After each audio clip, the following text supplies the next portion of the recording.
இயேசு கிறிஸ்துவின் இன்ப இனிய நாமத்தில் வாழ்த்துகிறோம்.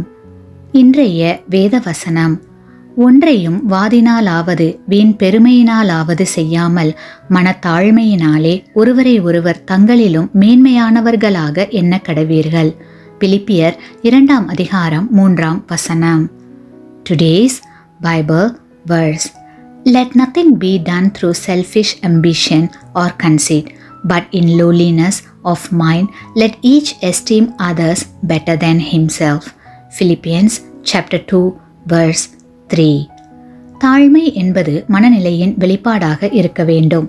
தாழ்மை, எளிமை என்பவைகள் வெளிப்புற காட்சியாக மட்டுமின்றி உண்மையான மனநிலையாக இருக்க வேண்டும். அவ்வாறு இருந்தால் பிறருடைய வாழ்க்கையை தன் வாழ்க்கையோடு ஒப்பிட்டு பார்த்து அவர்களை இழிவாகவும் தன்னை உயர்வாகவும் கருதக்கூடாது. மற்றவர்களை காட்டிலும் தன்னிடத்தில் பாராட்டக்கூடிய உயர் குணங்கள் இருப்பினும் தன்னை தாழ்த்தி பிறரிடத்தில் குறைகள் இருந்தாலும் அவர்களை மேன்மையாக கருத வேண்டும். ஏனெனில் அவர்களுக்காகவும் இயேசு கிறிஸ்து சிலுவையில் மரித்தாரல்லவா? ஆமேன்.